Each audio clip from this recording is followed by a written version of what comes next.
Till 24 classes. आज इस सी language की इस लर्निंग सीरीज के अंदर आज की जो हमारी टॉपिक्स है एरे इन सी। तो आज की जो टॉपिक्स है बेहद इंपॉर्टेंट होने वाली है क्योंकि आज हम लोग यहाँ पे एरे के बारे में फुल स्टडी करने वाले हैं, समझने वाले हैं एरे क्या होता है, क्या इसके फीचर है, किस तरीके से एरे को क्रिएट किया जाता है सी लैंग्वेज के अंदर, कैसे डेटा स्टोर किया जाता है और कैसे एक्सेस की जाती है, ये आज हम लोग यहाँ पे स्टडी करने वाले हैं। तो चलिए हम लोग यहाँ पे देखते हैं array in C language. Basically array का इम्पोर्टेंस क्या है सी लैंग्वेज के अंदर।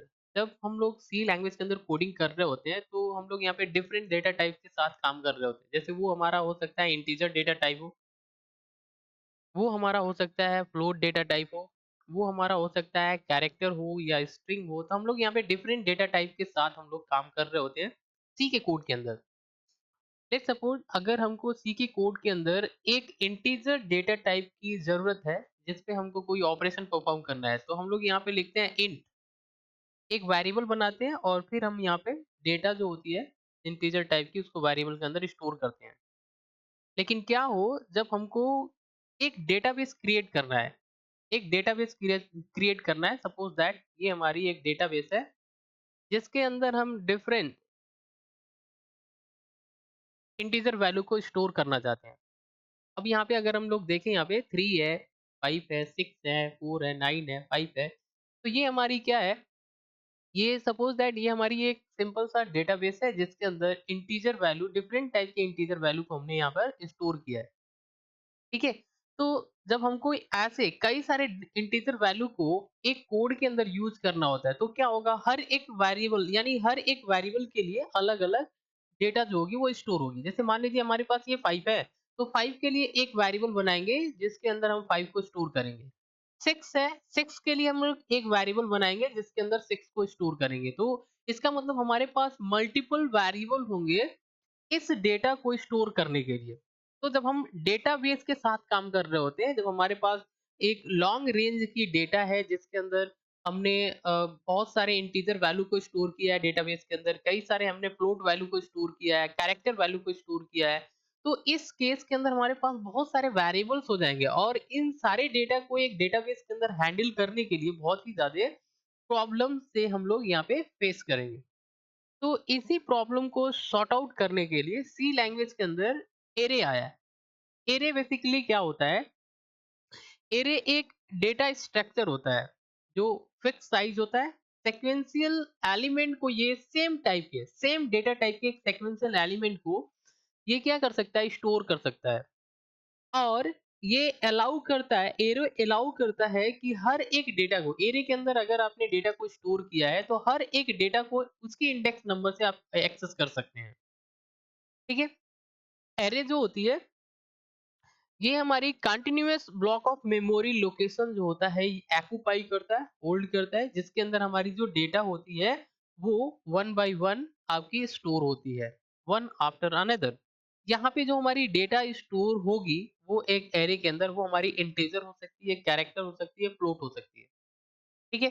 तो मतलब क्या है कि जब हमारे पास, जैसे मान लीजिए 5 है, 9 है, 6 है, ये हमारे पास इंटीजर डेटा है 5, 9, 6। इन सारे डेटा को हमको एक सिंगल वेरिएबल के अंदर स्टोर करना है, तो इस केस के अंदर हम लोग यहाँ पे एरे बनाते हैं, सी के अंदर एरे बनाते हैं। और ये क्या करेंगे, ये सारे के सारे इंटीजर डेटा टाइप है, तो हम इंटीजर एरे बनाएंगे और इसके अंदर हम लोग इसको असाइन करवाएंगे। अब इसका एरे का बहुत ही ज़्यादा इम्पोर्टेंट फीचर्स होते हैं कुछ, जिसकी वजह से हम लोग यहाँ पे सी लैंग्वेज के अंदर एरे को मैक्सिमम यूज़ करते हैं जब हम लोग एक बड़े से प्रोग्राम के अंदर कोडिंग कर रहे होते हैं। यहाँ पे क्या है, इसके कुछ फीचर्स क्या है, पहला ये है कि ये फिक्स साइज़ होता है। अगर आपने एक बार एरे को क्रिएट कर दिया, डिक्लेयर कर दिया और इसमें इसका जो साइज़ है वो आपने क्या किया, असाइन कर दिया, तो इसका जो साइज़ होगा वो आप कोडिंग के दौरान चेंज नहीं कर सकते। यानी कि इसका जो एरे का साइज़ होता है वो फिक्स होता है। आप यहाँ पे साइज़ जो है अपने अकॉर्डिंग आप एरे का साइज़ रख सकते हैं। जैसे कभी भी हम एरे बनाते हैं, तो जैसे मान लीजिए यहाँ पे हमने इंट ए दिया, ऐसे कर दिया, ऐसे सिमिलरली ये हमारी एक एरे बन जाती है, जो ए है ये हमारी एक एरे बन जाती है। अगर हमने यहाँ पे रख दिया 10, तो ये जो ए है एरे होगा और ये इसका साइज जो होगा वो 10 होगा, तो ये फिक्स साइज हो गया। यानी अब ए जो एरे होगा इसका साइज 10 है, ये बदलेगा नहीं। हम चाहें तो इसका साइज़ जो है, वो बदल भी सकते हैं। जैसे मान लीजिए अगर हमने यहाँ पे साइज़ में कुछ नहीं दिया, तो यहाँ पे होगा क्या? एरे की जो साइज़ होगी, वो इनफ़ाइनाइट हो जाएगी। आप जितना चाहें उतना एलिमेंट आप यहाँ पे स्टोर कर सकते हैं। बट यहाँ पे इसका जो साइज़ होती है फिक्स होता है। अगर आपने एक बार साइज़ रख दिया तो साइज़ आपका चेंज नहीं होता है। ये होमोजेनियस होता है। जितने भी एलिमेंट होते हैं एरे के अंदर, ये must be of the same data type. ये सेम डेटा टाइप के होने चाहिए। मतलब अगर आपने एक इंटीजर एरे बनाया है, तो सारे डेटा आपकी इंटीजर टाइप के होने चाहिए। अगर आपने स्ट्रिंग टाइप का एरे बनाया है, तो सारे डेटा आपके स्ट्रिंग टाइप के होने चाहिए। यानी कि सेम डेटा टाइप को होल्ड करने के लिए हम लोग यहाँ पे एरे को बनाते हैं। तो इसलिए जो आपकी एरे होता है, वो एक होमोजेनियस होता है, यानी कि सिमिलर डेटा टाइप के कलेक्शन को होल्ड करता है। नेक्स्ट फीचर क्या है? ये कॉन्टिग्यूअस मेमोरी लोकेशन ऑक्युपाई करता है। यानी कि इसमें जो डेटा हमारी स्टोर होती है, वो क्या होती है? ये वन आफ्टर अनदर, आपकी एलिमेंट जो होती है वन आफ्टर अनदर एक कंटिन्यूअस मेमोरी लोकेशन के अंदर डेटा जो होती है, वो स्टोर होती है। नेक्स्ट फीचर क्या होती है इसका? इंडेक्सिंग। एरे के अंदर जितने भी एलिमेंट हम लोग स्टोर करते हैं, वो सारे के सारे एक इंडेक्स नंबर पे होते हैं। ये आपकी जीरो से, इंडेक्स नंबर जो होती है वो जीरो से स्टार्ट होती है और नेक्स्ट आप इस तरीके से आगे बढ़ती जाती है। ठीक है? यहाँ पे अगर आप एरे डिक्लेयर करना चाहते हैं, आप यहाँ पे चाहते हैं सी लैंग्वेज के अंदर हम एरे को डिक्लेयर करें, तो इसका एक सिंटैक्स है जिसकी मदद से हम लोग एरे को डिक्लेयर करते हैं। सबसे पहले यहाँ पे हमारा होता है डेटा टाइप, यहाँ पे हमारे एरे का नाम होता है और ये हमारी स्क्वायर ब्रैकेट होती है जिसके अंदर हमारी एरे की साइज होती है और लास्ट में सेमीकोलन। जैसा कि हमने यहाँ पे ऊपर आपको दिखाया था। अगर हमको इंटीजर टाइप का एरे बनाना है, तो सबसे पहले हम डेटा टाइप लिखेंगे इंट, एरे का नाम, जो भी हमारा नाम होगा, जैसे मान लीजिए हमको नंबर स्टोर करना है, तो हमने नंबर दे दिया जो हमारे एरे का नाम होगा। इसके बाद हम यहाँ पे स्क्वायर ब्रैकेट लगाएँगे और यहाँ पे कितना हमको नंबर जो है यानी स्टोर करना है, तो हम यहाँ पे साइज़ फिक्स कर देंगे। तो हमने यहाँ पे 10 दे दिया, तो ये इसका साइज़ हो जाएगा, लास्ट में सेमीकोलन। अब हम लोग बात करें ये जो नंबर है, नंबर, ये हमारा एक एरे बन गया। एरे बनता है तो ये मेमोरी में एक लोकेशन जो होती है इस एरे का, ये क्या होती है? फिक्स्ड होती है। कंटीन्यूअस मेमोरी लोकेशन जो होती है फिक्स होती है और जिसमें हमारी जो होगी वो 10 ब्लॉक होगी। यहाँ पे 1, 2, 3, 4, 5, 6, 7, 8, 9, 10, ये 10 ब्लॉक हो जाएगी और इसका जो इंडेक्स नंबर होता है वो 0 से स्टार्ट होता है। 0, 1, 2, 3, 4, 5, 6, 7, 8, 9, 0 से लेके 9 तक की ये हमारी इंडेक्स नंबर चलेगी जिसके अंदर हमारी 10 ब्लॉक्स बनेगी और ये सारे एलिमेंट को 10 ब्लॉक के अंदर कंटिन्यूअस मेमोरी लोकेशन के अंदर स्टोर किया जाएगा। अगर मान लीजिए हमने यहाँ पर डेटा को स्टोर किया, तो पहली वाली जो डेटा होगी वो हमारी यहाँ पे आएगी, दूसरी डेटा हमारी यहाँ पे आएगी, तीसरी डेटा हमारी यहाँ पे आएगी। इसी तरीके से डेटा जितना भी होगा, वो हमारा यहाँ पे स्टोर हो जाएगा। अब ये इसका इंडेक्स नंबर है। इस इंडेक्स नंबर पे हमारे पास जो डेटा है वो 9 है।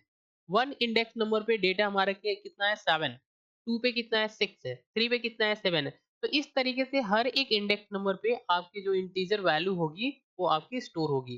तो जब हम इसको एक्सेस करेंगे तो इसकी इंडेक्स नंबर की मदद से हम लोग यहाँ पे एक्सेस कर सकते हैं। तो ये हमारी क्या होती है? सिंटैक्स होती है जिसकी मदद से हम लोग यहाँ पे एरे को डिक्लेयर करते हैं। ये इसका एग्जांपल है इंट नंबर, अगर हमने यहाँ पे 5 दे दिया तो हम यहाँ पे 5 एलिमेंट को स्टोर कर पाएंगे। तो इस तरीके से इनिशियलाइजेशन करते हैं। एरे के अंदर डेटा को स्टोर करना है तो ऐसे करते हैं, लिखते हैं इंट नंबर, साइज हमने यहाँ पे दे दिया 5, इक्वल का सिंबल, यहाँ पे हमको कर्ली ब्रैकेट लगाना है और यहाँ पे हमारे पास 5 एलिमेंट होंगे जो हम यहाँ पे स्टोर करेंगे इस नंबर एरे के अंदर।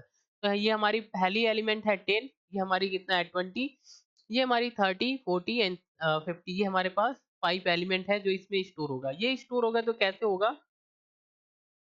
नंबर हमारी जो है वो एरे हो गया जिसमें हमारे पास 5 ब्लॉक्स बनते हैं। अब पहली वाली ब्लॉक के अंदर हमारी 10, 20, 30, 40 एंड 50, ये 0 इंडेक्स पे है, ये 1 पे, ये 2 पे, ये 3 पे एंड ये 4 पे। तो इस तरीके से हमारी डेटा जो होगी इस नंबर एरे के अंदर स्टोर हो जाएगी। अगर हमको यहाँ पे किसी भी डेटा को एक्सेस करना है, तो किसी भी डेटा को एक्सेस करना है, सपोज़ दैट हमको यहाँ पे 20 को एक्सेस करना है, तो हम लोग यहाँ पे क्या लिखेंगे? यहाँ पे लिखेंगे एरे का नाम, नंबर और यहाँ पे इसका जो इंडेक्स नंबर है वो हमको यहाँ पे दे देना है। तो हम यहाँ पे जैसे हम इसको प्रिंट करेंगे तो यहाँ पे हमारे पास डिस्प्ले हो जाएगी 20। सपोज़ दैट अगर हमको यहाँ पे 10 को एक्सेस करना है, तो एरे का नाम, नंबर और यहाँ पे जो इसका इंडेक्स नंबर होगा वो हमको यहाँ पे दे देना है। तो जैसे हम इसको प्रिंट करेंगे तो यहाँ पे हमारे पास जो वैल्यू आएगी वो 10 आ जाएगी। तो इस तरीके से हम लोग यहाँ पे एरे को इनिशियलाइजेशन कर सकते हैं और इसकी इंडेक्स नंबर की मदद से हम लोग हर एक एलिमेंट को एक्सेस कर पाएंगे सी के कोड के अंदर। ठीक है, चलिए हम एक एग्जांपल लेते हैं ताकि हम इसको अच्छी तरीके से समझें किस तरीके से बनाते हैं और कैसे हम लोग यहाँ पे एलिमेंट को एक्सेस करते हैं। तो यहाँ पे हमारे पास एग्जांपल है, यहाँ पे हमने क्या लिया है कि हमको एक सी लैंग्वेज के अंदर एक कोड लिखना है जिसके अंदर एक इंटीजर एरे बनाना है और फिर एरे के एलिमेंट को हम लोग यहाँ पे प्रिंट करेंगे, एक्सेस करेंगे। कैसे करेंगे? तो इसके लिए सबसे पहले आपको 2 हेडर फाइल लगा लेना है, studio.h एंड conio.h। इसके बाद हम यहाँ पे मेन फंक्शन लगा लेते हैं, लिखेंगे void मेन मेथड ओपन करते हैं, क्लियर स्क्रीन मेथड लगा लेते हैं। अब हमको यहाँ पे क्या करना है? एरे बनाना है। तो हमने यहाँ पे लिखा इंट माई नंबर। अब यहाँ पे हमारे पास साइज़ होती है, एरे का क्या होता है? साइज़। अगर हमने यहाँ पे साइज़ को छोड़ दिया, तो यहाँ पे हम चाहे जितना चाहे उतना एलिमेंट स्टोर कर सकते हैं, यानी कि साइज़ इसका जो होगी वो इनफाइनाइट हो जाएगी।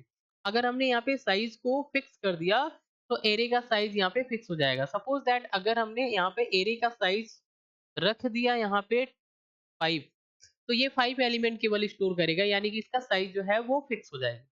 अगर हम यहाँ पे साइज़ नहीं रखते हैं, तो हम जितना चाहे उतना एलिमेंट रख सकते हैं। तो हमने यहाँ पे क्या लिखा? Int my number. तो ये हमारी क्या है?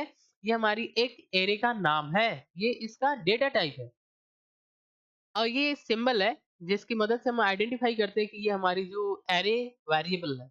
इसके अंदर डेटा को स्टोर करना है तो हम इक्वल का सिंबल लिखते हैं, कर्ली ब्रैकेट के अंदर हम यहाँ पे जो भी हमारी डेटा है उसको कामा करके यहाँ पे रख लेंगे। अब हमको यहाँ पे सपोज दैट 25 को प्रिंट करना है तो लिखेंगे printf percent D double quotation में कामा करना है। एरे का नाम हमको देना है यहाँ पे और इसका इंडेक्स नंबर 0 है, इसका 1 है, इसका 2 है और इसका 3 है। तो इसका इंडेक्स नंबर जो है हमको यहाँ पे देना होता है। जैसे हम इसको प्रिंट करेंगे तो यहाँ पे हमारे पास आंसर जो है वो 25 डिस्प्ले हो जाएगी। लास्ट में हमको यहाँ पे क्या करना है? गेट सिस करना है और फिर हम यहाँ पे कर्ली ब्रैकेट को क्लोज कर देंगे। तो इस तरीके से हम लोग यहाँ पे क्या कर सकते हैं? एक एरे बना सकते हैं और उसको एक्सेस कर सकते हैं।